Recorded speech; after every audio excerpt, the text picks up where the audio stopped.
Yeah, I battled a lot of injuries when I was playing in college, and my mentor at the time said, "Hey, I think you have a really good opportunity to be able to be a really good football coach, and we have this position open." And Coach Fickle had hired me, and I'm very thankful that I had that opportunity to do so. And the way it was laid out, he said, "You can go try to play in the NFL for a couple of years and battle some injuries. By the time you get out, you'll be behind the eight ball.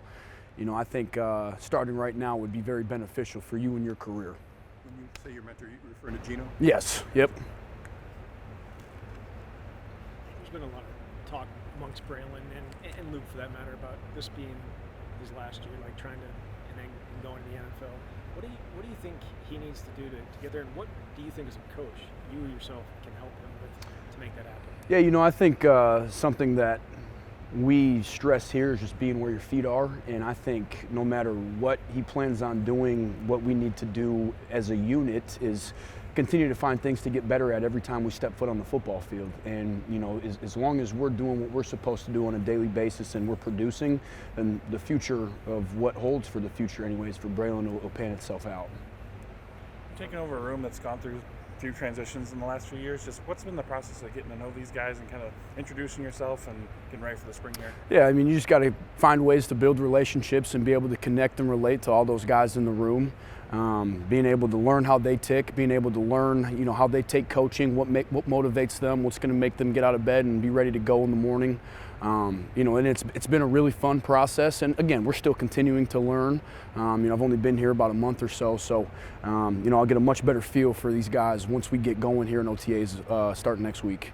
Along those lines, I know you haven't coached guys yet, but Braylon has said that he didn't think he got better substantively from year one to year two. I don't know if you've talked to him about that or if you've identified what areas that you think he can have the greatest growth in year three.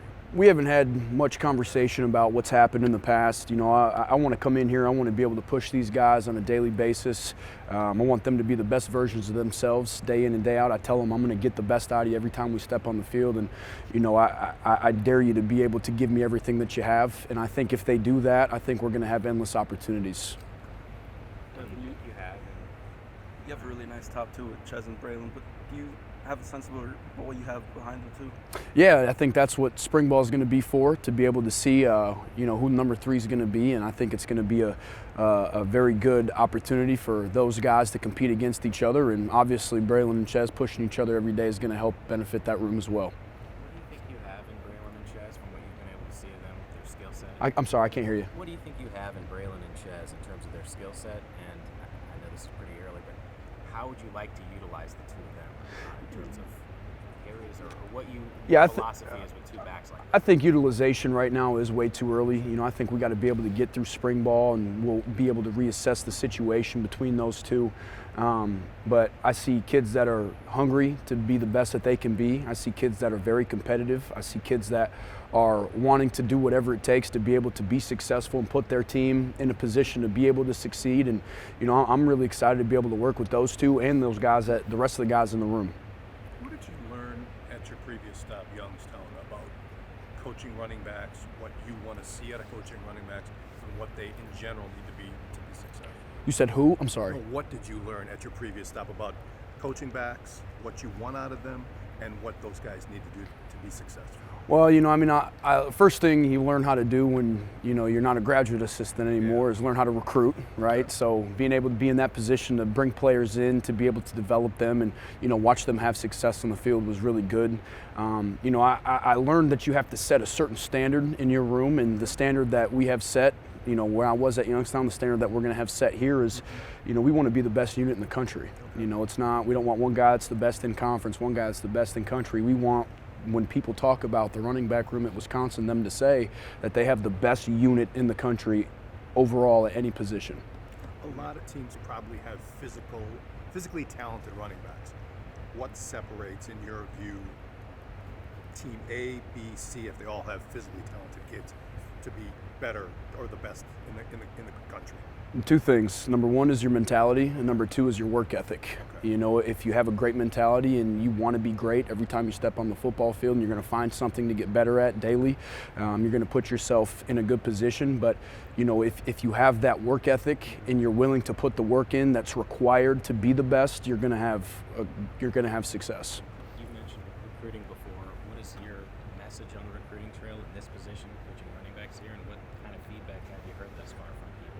Yeah, you know, obviously recruiting running backs here is something that is near and dear to a lot of people around the community, and the expectation of bringing in really good football players is extremely high, and you know, that's a challenge that I'm met with, and it's a challenge I'm excited that I get to have. And you know, being able to recruit really good running backs at the school that they call RBU is, you know, something that's pretty cool as well. And you know, I mean, we've gotten a lot of really good feedback, and you know, we're talking to a lot of really good football players at the moment. What's your philosophy when it comes to rotating backs in game, maybe riding the hot hand versus keeping legs fresh? Again, all that is going to boil itself out once we get going in season, to know what you have and know what you're working with, understanding the game plan, who's going to be better at certain plays more than the other guys. It just depends on the flow of the game and, you know, how they're feeling. You mentioned the tradition of running backs here. How much was that something that kind of weighed into your decision to join the staff here? Oh, I sprinted here, you know, and being able to reunite with Coach Fick was awesome, and, you know, having the opportunity to be able to be back with him and back with other guys that I worked with on the Cincinnati staff was something that, you know, I couldn't wait to be able to be a part of. Devin, what's kind of your learning process, kind of learning curve of catching up with what Coach Longo's doing? And I know it's similar to what Cincinnati was doing. There's a lot of carryover from what Youngstown was doing, or how much do you have to kind of pick up before you get to spring ball? Yeah, you know, we've been doing a lot of meeting as a unit to be able to talk about what we're going to be doing offensively, and he's done a phenomenal job of translating the message of what we're trying to accomplish on each play. So it hasn't been very difficult at all. You know, we've been able to translate in layman's terms of, you know, different football lingo that everybody's comfortable with and understands, and then obviously him translating it to what we call things and how we call things here. Talk about recruiting again, kind of following up with that, with the offense and your background and acumen, just what differences in your approach do you have to take in terms of recruiting here compared to other places, or, you know, that you've been to as well? Well, obviously the recruiting here is going to be a lot more competitive than what I'm used to, and you know, not what I'm used to, what I was accustomed to, if you will. So, you know, I mean, that's the biggest part, but you're going to compete with all the kids if you're recruiting the right way. So there really hasn't been too much of a change in that area. Just the teams you're competing against are a little bit higher up than you know, the teams I was competing against. So. Do you find that the offense that you guys are running when you're pitching kids is more exciting to running backs? I'm sorry, I can't hear you. Sorry. It's all right. You need to learn to be louder, I guess. It's Do you okay. find that the offense that you guys are running here with Coach Longo is more exciting to running backs, or that their feedback on being utilized differently? What is sort of the I think it's more exciting to everybody on the entirety of the offense. You know, it doesn't matter what the defense is throwing at you. They give you a light box, we'll run the ball as many times as we have to. They give you a heavy box, we'll throw the ball as many times as we have to. And that's kind of the way Coach Longo operates, and I love that. You know, that's football, and you got to take what the defense is going to give you. And you know, a lot of people are going to be able to have a lot of opportunities to touch the football. You're part of a handful of staff members that are relatively young. Just what kind of advantages does that kind of provide you guys, you think?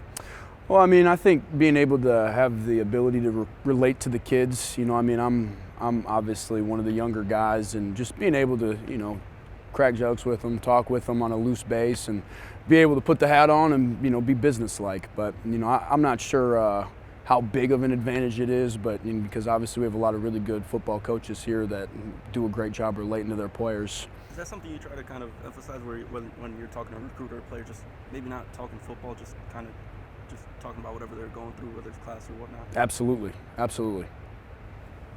And kind of in that same vein, when you're young in your career and you get this opportunity, and you mentioned reuniting with Coach Fickle, just what's this opportunity in Wisconsin kind of mean to you of getting a chance to coach here? You know, I mean, it's a phenomenal opportunity, and I'm very thankful to have this opportunity to be at such a great university, being around such great football players, a place that has great tradition of being successful football program, and you know, it means a lot.